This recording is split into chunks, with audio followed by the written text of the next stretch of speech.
Welcome back नाज़रीन। आज हम बात कर रहे हैं लाहौर चैम्बर के हवाले से और हमारे साथ इस वक्त मौजूद है senior vice president Tanveer Ahmed Sheikh sahab. उनको वेलकम करेंगे शो में। अस्सलाम वालेकुम। कैसे हैं आप? खैरियत से हैं? सर ये बताइएगा कि एक आम आदमी छोटा मोटा कारोबार शुरू करना चाहता है तो क्या उसको गवर्नमेंट फैसिलिटेशन मिलती है या लाहौर चैम्बर की तरफ से क्या फैसिलिटेशन मिलती है ताकि वो अपना बिजनेस जो है उसको आसानी के साथ जो है उसमें अपने वॉल्यूम को बढ़ा सके, अपने बिजनेस को बढ़ा सके? जी बिस्मिल्लाहिर्रहमानिर्रहीम। थैंक यू वेरी मच जी आज इस शो में बुलाने के लिए। मैं समझता हूँ कि लाहौर चैम्बर का किरदार हमेशा से यही रहा है कि जितने भी न्यू बिगिनर्स आते हैं, नए एंटरप्रेन्योर्स आते हैं और नए स्टार्टअप्स आते हैं तो हमारी कोशिश होती है कि हम पुराने जो हमारे जितने भी, आपको पता है हमारे तकरीबन 45,000 मेंबर हैं लाहौर चैम्बर के, तो हमारा यही होता है कि हम इनको जो है फैसिलिटेट करें। उसके लिए हमने यहाँ पर जो है वो अपना एक भरपूर जो है वो R&D डिपार्टमेंट बनाया हुआ है जो कि शायद पूरे पाकिस्तान के चैम्बर्स में सबसे बड़ा R&D डिपार्टमेंट। तो उसके अंदर हम उनको जो है वो देते हैं कि अगर आपने कोई भी बिजनेस के ऊपर अपनी कोई रिसर्च करवानी है तो आप हमारे पास आएँ, हम इंशाल्लाह आपको ये फैसिलिटेट करते हैं। और यूजुअली वैसे आसान जो उसके लिए इनका शुरू करने के लिए हमारे पास नीचे हम लोग यहाँ पर फैसिलिटेशन काउंटर्स बनाए हुए हैं जहाँ पर अगर वो अपने बिजनेस की रजिस्ट्रेशन करवाना चाहते हैं वो इजीली हो जाए। इसके साथ साथ हमने उनको फैसिलिटेट करते हैं, जैसे करेक्टर सर्टिफिकेट बनवाना है और अगर आपने जो है कोई ऐसा नातला का कोई ID कार्ड है या आपका जो है कोई पासपोर्ट है, तो इस तरह के बेशुमार और काउंटर्स हैं जिसमें हम इनको फैसिलिटेट करते हैं। और हमारी यही कोशिश होती है कि जो ऑलरेडी हमारे जो ऐसे ऑलरेडी जो हमारे मेंबर्स हैं जो कि ख्वाहिशमंद होते हैं कि हमारा कोई नई हमें जो है कोई नए स्टार्टअप्स मिले तो उसके लिए हम उनको अच्छा एक आज जो बिजनेसमैन है वो गवर्नमेंट से थोड़ा नाराज रहता है मुख्तलिफ डिपार्टमेंट्स की वजह से या मल्टीपल डिपार्टमेंट्स की वजह से, तो इससे कितना फर्क पड़ता है बिजनेस पे कि वो कितनी रजिस्ट्रेशन करवाए, फिर कौन कौन से महकमे से वो ये इसके हवाले से कोई आपकी गवर्नमेंट के साथ कोई नेगोशिएशन होते कि वन विंडो ऑपरेशन कर दिया जाए या कम से कम जो कारोबारी हजरात है उसको हरासा ना किया जाए, उनको बिजनेस के लिए आसानी पैदा की जाए?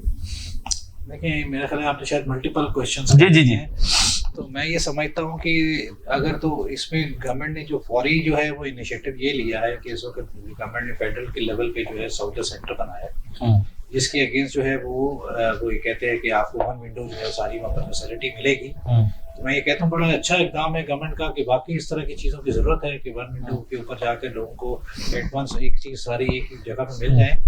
ये तो एक है तस्वीर का एक रुख जी और असली वाला रुख जी। और दूसरा जो है मैं ये समझता हूँ फॉर द फॉरेन इन्वेस्टर्स भी गवर्नमेंट ने बड़ा इनिशिएटिव लिया, जैसे SIFC के नाम से इदारा बनाया और उसमें तो उनका मेन मौक़िफ़ ही यही है कि जो भी फॉरेन इन्वेस्टर हैं वो वहाँ पर उस पोर्टल पे आए और वहीं से उनकी सारी रजिस्ट्रेशन हो जाती है। सही। लेकिन इसके साथ साथ ये सब चीज़ें तो तब अच्छी लगती हैं कि जब उसके साथ बाकी फैसिलिटेशन भी लोगों को मिली जाए। जैसे सबसे पहले तो चीज़ होती है कि पाकिस्तान में जो भी नया कारोबार करे उसे जो है ना वो बिजनेस जो है ना वो वाइबल होना चाहिए, कंपैटिबल होना चाहिए। उसके अंदर काफ़ी बैरियर्स हैं जिसके लिए जो है गवर्नमेंट को दोबारा से एक इनिशिएटिव लेना पड़ेगा। जिस तरह इस बात समझ सकते हैं कि हम जो रीजन से ज़्यादा सबसे बड़ी महंगी बिजली इस्तेमाल कर रहे हैं और इस तरह रीजन में सबसे ज़्यादा मार्कअप भी हमारा ही है। और बल्कि मैं तो कल पढ़ रहा था कि जो टैक्स में हम मेरे ख्याल है वर्ल्ड में सेकंड नंबर पर है कि जो सबसे हाई टैक्स हमारा जो वो हो चुका हो, फिर भी टारगेट पूरे नहीं होते हमारे, फिर भी टारगेट नहीं पूरा होता। तो उसकी सबसे बड़ी वजह यही है कि कोई थोड़ा सा जो है, बल्कि मैं तो ये कहता हूँ अभी 2 दिन पहले मैं पढ़ रहा था हमारे प्राइम मिनिस्टर साहब का भी जो है बयान आया हुआ था कि जो यहाँ से जितनी फॉरेन डायरेक्ट इन्वेस्टमेंट यहाँ से क्विट की है, विजिट लोग चले गए हैं बड़ी कंपनीज, तो वो उनको वापस लाने के लिए हम अपनी पॉलिसी को रिवाइज करते हैं। तो यस बहुत जबरदस्त इकदाम है और अभी भी देर नहीं हुई, अभी तो बहुत बड़ी कंपनीज हैं और मैं तो कहता हूँ जो कंपनीज अभी बाहर वाली गई हैं तो वो अभी बड़ी अच्छी जो मल्टीनेशनल अभी तो गई हैं, लेकिन हमारे अपने जो इन्वेस्टर हैं उन्होंने इसके ले लिए, उसको टेक ओवर किया है। इससे पहले कि वो भी डिसार्ट हो जाए डेफिनेटली रिवाइज पॉलिसी होनी चाहिए। सही। और खास तौर पर जो है वो टैक्सेस के लिहाज से लोगों को SME को जो है वो रीढ़ की हड्डी समझा जाता है मीशत की, उस हवाले से वो आप सेटिस्फाई हैं कि गवर्नमेंट की पॉलिसीज SMEs के हवाले से वाज़ेह हैं या हैं भी या नहीं? सॉरी मेरा ख्याल है अनफॉर्चुनेटली तो बिल्कुल नहीं। सही। क्योंकि कोई भी ऐसा देखें आज कोई भी ऐसा नहीं आता है उसके लिए कोई इंडस्ट्रियल जोन जो है वो मुख्तस नहीं है जिसके ऊपर वो 2 किनार 4 किनार की जगह लेकर उस पर हो सके। हालांकि दुनिया में आप देखें सबको फ्री जो है वो लैंड मिलती है, लंबी लीज के ऊपर मिल जाती है, लेकिन यहाँ पर आपको पता है इंडस्ट्रियल एरिया का ही फुकदान है। हाँ, इंडस्ट्रियल बहुत कम है, इनफैक्ट बहुत जो पुराने बने हुए वही हैं। वही है, जो नया भी बना है उसकी प्राइस है, देखें इस वक्त कायदे आज़म इंडस्ट्रियल पार्क बना है, लेकिन वहाँ पर 1 एकड़ की जो प्राइस है 5 करोड़ रुपए। तो इट मीन्स के जो अगर कोई 10 एकड़ भी जगह लेगा तो मेन तो उसका पहले कैपिटल तो उसी में चला गया। तो उस वजह से भी ये और वो भी एक हमारे जो ताजर रहनुमा है वो कह रहे थे कि हम वहाँ पे ले भी ले तो आए दिन तो मोटरवे बंद होती है, तो मैं तो नहीं वो रिस्क लेने वाला। ये हमारे यहाँ ये भी इश्यूज है। एक्सेस है एज अ फीडबैक की, लेकिन वो चूंकि लाहौर से 2 घंटे का रास्ता है, तो अल्टीमेटली हर कोई वहाँ पर अगर अपने आप को उतना ज्यादा कंफर्टेबल नहीं समझता, तो मैं समझता हूँ जितने ही ज्यादा से ज्यादा इंडस्ट्रियल जोन बनेंगे उतने ही ज्यादा। अच्छा, जैसे रावलपिंडी में उन्होंने चैम्बर ऑफ कॉमर्स ने एक अपनी इंडस्ट्रियल जोन बनाया हुआ है, क्या लाहौर चैम्बर का कभी अपना ऐसा प्लान नहीं बना के चले गवर्नमेंट लेवल पे ना सही आप अपने इनिशिएटिव पे तो कोई इंडस्ट्रियल स्टेट बना सकते हैं? देखिए ऑब्वियसली ये देखें ये तो वाइस वर्सा होता है, और डेफिनेटली इस तरह के प्रोजेक्ट हमेशा गवर्नमेंट के साथ जरूर होते हैं, लेकिन हम चूजे ने और हमने हमारे प्रेसिडेंट ने भी इस दफा ये चीज का ऐलान किया था कि हम इंशाल्लाह तैयार हैं कि हम प्राइवेट पार्टनरशिप्स के ऊपर जो है वो मिलकर पब्लिक पार्टनरशिप के मिलकर कोई ना कोई इंडस्ट्रियल जरूर के ऊपर वर्किंग करते हैं। लेकिन डेफिनेटली जो एलोकेशन है और सब चीजें ये तो गवर्नमेंट के बिहाफ पे है कि जगह कैसे प्रोवाइड करनी है, काम है, तो वो लेकिन हम लोग तो तैयार हैं इस चीज के लिए कि हम ये मिलके काम करना चाहते हैं। सही। हर नई आने वाली गवर्नमेंट दावा करती है कि महंगाई को कम किया जाएगा, अशिया खुर्दनोश की या बेसिक रॉ मटेरियल्स की जो है वो कॉस्ट को बेहतर किया जाएगा, लेकिन सारे करने के बावजूद भी इन्फ्लेशन पे काबू नहीं पाया जा सका। क्या ऐसी तजावीज़ है गवर्नमेंट की जिससे इन्फ्लेशन कम से कम और आम आदमी की जिंदगी में बेहतरी है? देखिए मैं ये समझता हूँ कि जो इंडस्ट्री होती है वो हमेशा रीढ़ की हड्डी होती है हर मुल्क के लिए, और कोई जादू की तो चिराग नहीं है ना जादू की छड़ी है कि जो घुमाने से जो है ये इन्फ्लेशन खत्म हो जाएगी। उसके लिए मेजर्स जो है ना वो लेने चाहिए, जो मेजर्स हैं वो बड़े ओपन है कि इस वक्त जो आपको इन्फ्लेशन करने के लिए इंडस्ट्री को बूम देना है, लेकिन उसके लिए सबसे पहले उसको वायबल बनाना है। जब रीजन में सबसे चीजें महंगी होंगी, तीनों चीजें जैसे मैं जिक्र पहले कर चुका हूँ कि बिजली भी है और मार्कअप भी, और सबसे बड़ा जो टैक्स वालों का इस वक्त जो इशू है उसकी वजह से जो है मेरा नहीं ख्याल कि यहाँ पर अब जो है कोई भी इस आरओआई हर बिजनेसमैन जो है वो आरओआई पे जी रिटर्न ऑन इन्वेस्टमेंट जो है बिल्कुल वो उसके ऊपर काम करता है। तो मैं तो ये समझता हूँ कि इस वक्त तो कोई भी प्रोजेक्ट ऐसा नहीं है कि वो इसको ये देखा जाए कि इतनी ह्यूज टैक्सेशन के बाद वो वायबल होएगा। तो अल्टीमेटली जो है वो लोग तो वैसे भी सबकी आप देखें कितनी अभी कंपनीज जो है वो दुबई में जाके रजिस्टर्ड हुई हैं, और हम जब एक हमारे ही यहाँ से कोई 4 घंटे के बाद जो है या 3 घंटे की फ्लाइट पे एक ऐसा मुल्क मौजूद है कि जहाँ पर सिर्फ 5% टैक्स के ऊपर आपको सारी फैसिलिटीज अवेलेबल है, तो फिर जारी बात है इन्वेस्टर तो आपको पता है ना वो कहते हैं कि वो तो चिड़िया होती है उड़ जाती है, और उसने तो उड़ जाना है जहाँ पर उसको ज्यादा जो चीजें फैसिलिटी मिलेगी। तो मैं नहीं समझता कि इस वक्त की जो पाकिस्तान की सिचुएशन है और जो ईज ऑफ डूइंग बिजनेस के ऊपर का जो एक कॉन्सेप्ट है वो तो खत्म होकर रह गया है, और वही वजह है कि फिर आपकी जाहिर बात है फिर कॉस्ट ऑफ डूइंग बिजनेस बढ़ती है तो आपको कोई प्रोजेक्ट वायबल नहीं होता। हालांकि मैं कहता हूँ ये बदकिस्मती है क्योंकि जहाँ 24 करोड़ आवाम हो, इतनी बड़ी कंज्यूमर मार्केट हो, और उधर अगर ये भी हमारे लिए हैरान कुन बात होती है कि जो है जैसे आप प्रॉब्लम चांस चला गया जी तो वो तो इस तरह की चीजों के ऊपर भी एक अलार्मिंग है। हालांकि हम कह रहे हैं कि फॉरेन डायरेक्ट इन्वेस्टमेंट आए और हमारे जो ऑलरेडी इन्वेस्टर हजरात है वो जा रहे हैं। बिल्कुल नहीं, हमारे अपने इन्वेस्टर देखें पहला फेज में जाना शुरू हो गए। अभी आप मैं कंपनी का नाम नहीं लूंगा, उन्होंने इजिप्ट में जाके अभी अपना लगाया $25 मिलियन के लिहाज से, तो वो यहाँ से इन्वेस्टमेंट पाकिस्तानी भी गई है, तो ये तो आगाज है। तो हालांकि मैं ये कहता हूँ कि बड़ा जबरदस्त हमारा स्टार्ट बड़ा जबरदस्त था हमारी गवर्नमेंट का कि हमें डिफॉल्ट गवर्नमेंट कहती है जी हम गुड गवर्नेंस की तरफ जा रहे हैं, जी हम ट्रांसपेरेंसी ला रहे हैं, हम चीजों को बेहतर कर रहे हैं, लेकिन एट द सेम टाइम जो है वो बिजनेस जो है वो श्रिंक होता जा रहा है। तो उस पॉलिसी को बेहतर या इम्प्लीमेंट होने के सबराज ये है कि बिजनेस कम हो रहा है। देखिए इस वक्त लार्ज स्केल जो सेक्टर के ऊपर जो ग्रोथ है वो 0%। अच्छा, लार्ज स्केल में 0%। अच्छा, जीडीपी तो आपको वैसे देखने हमारी जो है वो अराउंड 2% से ऊपर जीडीपी नहीं। इसके ऊपर आप कर भी नहीं सकते क्योंकि रॉ मटेरियल फिर बाहर से आएगा, आपका इम्पोर्ट बिल बढ़ेगा। और यही देखें अभी हमारा जो प्रेशर में हमें फियर है कि प्रेशर ना बढ़ जाए, क्योंकि अभी आपका जो ट्रेड डेफिसिट है वो फिर बढ़ गया है, $12.5 बिलियन पे चला गया है।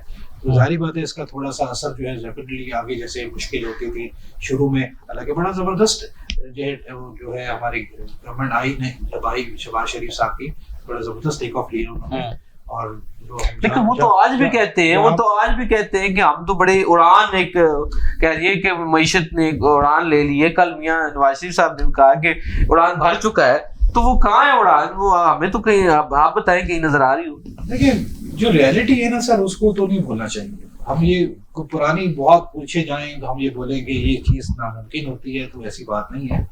यही गवर्नमेंट थी जब इन्होंने टेक ओवर किया तो हम डिफॉल्ट करने वाले थे, लेकिन अल्हम्दुलिल्लाह हमारी इस गवर्नमेंट ने अपने जबरदस्त काम किया, हम डिफॉल्ट वाली सिचुएशन से बाहर निकल आए। बिल्कुल उस वक्त भी लोगों को मुश्किल होती थी एक एलसी खोलने के लिए, जो है वो बैंकों की मिन्नतें करनी पड़ती। जी बिल्कुल, हमारे कंटेनर्स पोर्ट पे पड़े हुए हैं, क्लियर नहीं हो रहे। हमारे फॉरेन एक्सचेंज हमारे पास सिर्फ $2-2.5 बिलियन का था। आज अल्हम्दुलिल्लाह हम उससे भी निकल गए। हम जो है वो $14-15 बिलियन के हमारे पास रिजर्व भी जो है वो आ गए। लेकिन बात यह है कि इसको तसलसल भी जाना चाहिए था ना। खुद भी आपने करके दिखाया है, फिर क्या हुआ एकदम के जो है वो सारी चीजें वो नेगेटिव की तरफ आनी शुरू हो गई कि इन्फ्लेशन भी बढ़नी शुरू हो गई, आपकी जो है वो अनएम्प्लॉयमेंट कितनी जनरेट होनी शुरू हो गई।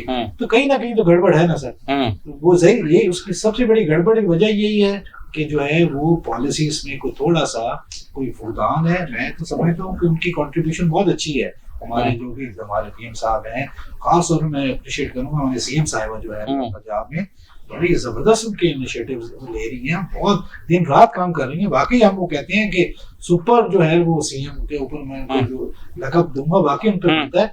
लेकिन साथ साथ जो है वो कुछ चीजें जो मैं समझता हूँ कि शायद उनके नोटिस में नहीं लाई जा रही। हमको ये चीज कहा जा रही है कि यहाँ पर जो कल्चर जो पैदा किया जा रहा है उसमें सबसे ज्यादा जरूरत है कि अब आप पुराने टैक्स पेयर्स को जो है वो छोड़कर नए टैक्स पेयर पे जाएं। जब हम ये कहते हैं कि हम 24 करोड़ की आबादी में से सिर्फ 59 लाख टैक्स पेयर हों और फिर उन्हीं के ऊपर ही जो है वो हमेशा से वो शिकंजा टाइट कर दिया जाए और उन्हीं से निकलवाया जाए हर चीज, तो जाहिर बात है फिर हर कोई क्लैप्स कर जाता है ना। तो वो वक्त आ गया कि इनकी तो बस हो गई है, पुराने यूनिट के पास तो कुछ नहीं रह गया। तो वो जो है वो बिजली के बिल में भी टैक्स दे, पेट्रोल में भी दे और हाई प्राइसेस पे जाके अपनी प्रोडक्शन करे। तो मैं तो ये कहता हूँ कि इंडस्ट्री वाले तो इस वक्त जहाद कर रहे हैं और मैं ये समझता हूँ कि अब ये वक्त आ चुका हुआ है कि ये बिल्कुल जो है वो डिपार्टमेंट को इनिशिएटिव लेना चाहिए, पुराने लोगों को रिलीफ दें, नए टैक्स के ऊपर जाएं। 24 करोड़ की आबादी है तो आराम से टैक्स ढूंढना मिलना कोई मसला नहीं है।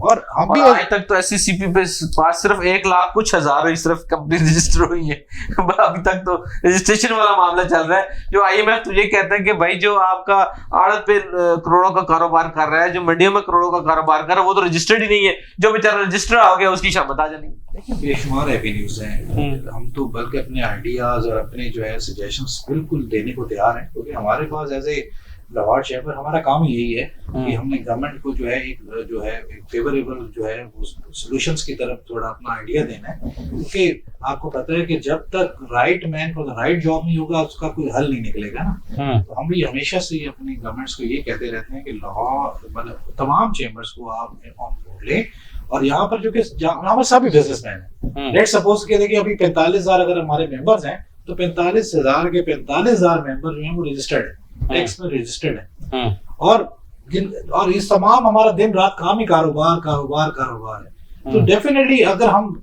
आपको कोई लेट्स सपोज अगर कोई सजेशन 10 देते हैं तो उसमें से कोई तो 4-5 ऐसी होंगी ना जो कि मुल्क के मुफाद के लिए हैं। तो आपने सारे तजर्बे करके देख लिए, ये भी इस दफा तजर्बा करके देख लें कि आप हमारी बात माने। और ये कोई हम कोई अनहोनी बात नहीं कर रहे, इंडिया में ऐसे होता है। इंडिया में तमाम जो आपकी जो सजेशन स्टेक होल्डर को साथ मिला के वो चीजों को इदारा है फिकी जो कि ये उनकी सारी सजेशन मानी जाती हैं और उनसे ली जाती हैं। अनफॉर्चुनेटली हमें थोड़ा सा इसमें लूप में नहीं। रोज हम खबर सुनते थे कि आज स्टॉक एक्सचेंज इतना चला गया, अब स्टॉक एक्सचेंज चला गया, इस वक्त सैचुरेशन पे है। कहीं ऐसा तो नहीं कि करेक्शन हो गया वापस हम 1 लाख के आ जाए, ऐसी प्रोडक्शन है? नहीं, मेरा ख्याल है अब जो है ना वो हर चीज को पॉजिटिव भी लेना चाहिए। तो अच्छा है कि लोग एतमाद कर रहे हैं, पाकिस्तानी कंपनीज पे एतमाद कर रहे हैं। तो ये एक हमारे लिए आखिरी होप है। तो हमें तो इसको बड़ा गुड जेस्चर में लेना चाहिए, हर चीज को नेगेटिव में नहीं लेना चाहिए। ये भी इसमें भी डेफिनेटली गवर्नमेंट का कोई ना कोई किरदार तो है कि एक ऐसा environment as a law and order के लिहाज से कितना अच्छा बना दिया गया कि लोग कम से कम अभी तक लोकल जो इन्वेस्टर है उसका एतमाद बहाल है। ये बड़ी खुशहाली बात है। अभी तक हम डॉलर को बड़ी मुश्किल से काबू कर पाए हैं और उसके साथ ही अब डिजिटल करेंसी जो है वो आने वाली, मतलब ऑफिशियली वो उसको पैटर्नेज मिलेगी। तो ये कितना इन्वेस्टमेंट के लिए डेंजरस होगा पाकिस्तान के स्टेट के लिहाज से कि पहले हम मनी लॉन्ड्रिंग को रोकने के लिए बहुत सारे वो उसको स्टॉप लगाते हैं कि ऐसे ना हो, तब ये डिजिटल करेंसी आ जाएगी वो तो ना फिर गवर्नमेंट के कंट्रोल में है ना किसी इंडिविजुअल के कंट्रोल में है, वो तो फिर जैसे वेब लिंक हो गए सारे, तो फिर पाकिस्तान इकॉनमी पे कितना इफेक्ट पड़ेगा? देखिए ये तो दुनिया में जो है ना ये वर्ल्ड वाइज एक चेंज आई है और इस पे तो मैं समझता हूँ कि जाहिर बात है इसके जो भी गवर्नमेंट काम करेगी वो सारे अपने सेफ्टी मेजर्स लेकर करेगी और बड़ी सोच समझ के करेगी और मैं समझ रहा हूँ कर भी रहे हैं। इतना कुछ जल्दी फैसला वो भी नहीं कर रहे, वो भी चाहते हैं कि जो भी चीज हो बड़ा जो है वो बेहतरीन हो हमारे नेशन के लिए भी और उसके कोई ऐसे ना हो कि नेगेटिव चीजें ना हो। समझता हूँ टाइम थोड़ा कन्वेंशनल सिस्टम चेंज हो जाएगा, फिर डिजिटल करेंसी में लोग जो है वो इन्वेस्ट भी करेंगे, लोग उस पर डील भी करेंगे और हो सकता है हम आने वाले कुछ अरसे में मुल्कों के साथ तिजारत भी डिजिटल करेंसी के जरिए करेंगे। बिल्कुल आगे तो देखें हम जैसे देख रहे हैं कि चाइना के लिहाज से भी वो एक ऐसी करेंसी फ्लोट करने जा रहे हैं मिलकर जो ताकि इस रीजन में वो चले। तो बहुत चेंजिंग दुनिया में बहुत चेंजिंग आने जा रही है, तो हम भी पार्ट ऑफ द डे और अभी भी अल्लाह का शुक्र है कि जो रिकॉग्नाइजेशन अभी इस वक्त हमें मिल रही है हमारी कंट्री को, उसको बड़ा अप्रिशिएट करना चाहिए कि हमारे फॉरेन मिनिस्टर ने जो काम किया और हमारे वज़ीर आज़म साहब ने किया और खास तौर पर हमारे फील्ड मार्शल साहब का जो रोल है और ये जो हमें हमारा पुराना एक जो जैसे कहते हैं ना रिवाइवल था उसके साथ उनको भी जो है काफी ज्यादा एक सफा का मौजू है पैगाम भी मिल गया। सही। और वैसे भी अब पूरी दुनिया में रिकॉग्नाइज कर रही है कि ये कंट्री है और हमारे पास अपॉर्चुनिटीज भी हैं। मेरा ख्याल है हमें अच्छा भी सोचना है और जो है क्योंकि यही हमारा मुल्क है, हमारा पाकिस्तान है, सही यहीं पर रहना है। सही तो जी बिल्कुल अच्छा सोचना चाहिए और बहुत शुक्रिया हम अदा करेंगे तनवीर अहमद शेख साहब का जो सीनियर वाइस प्रेसिडेंट है लाहौर चैम्बर के। इनका कहना यह था कि पाकिस्तान में पोटेंशियल बहुत मौजूद है, यहाँ पे लोग इन्वेस्ट भी करना चाहते हैं, लेकिन इस अमर की ज़रूरत है कि गवर्नमेंट की तरफ से फैसिलिटेशन हो और बिला वजह बिजनेसमैन को तंग ना किया जाए और FBR के इख्तियारात को थोड़ा महदूद करके उन जो बिजनेसमैन को थोड़ी बहुत सांस लेने का मौका दिया जाए और पाकिस्तान में कोई तरक्की का पहिया जो है वो चल पड़े और पाकिस्तानी मईशत बेहतरी की सिमत जो है वो गामजन हो। और कारोबारी हजरात जो हैं उनका मुतालबा है कि गवर्नमेंट के साथ उनकी जो निगोशिएशन है, उनकी तजावीज़ है, उनको ज़रूर जो है वो उस पर गौर करना चाहिए ताकि उनकी राय शामिल हो और जो बिजनेस करने वाली जो बिजनेस कम्युनिटी है उनको हकीकत का इदराक है, ग्राउंड रियलिटीज़ का इदराक है, ताकि जो पॉलिसीज बने कल को मुल्की मईशत को बेहतर बनाने के लिए और पाकिस्तान के लिए बेहतर हो। आज के प्रोग्राम के लिए इतना ही, अगले हफ्ते दोबारा मुलाकात होगी। अल्लाह हाफिज़।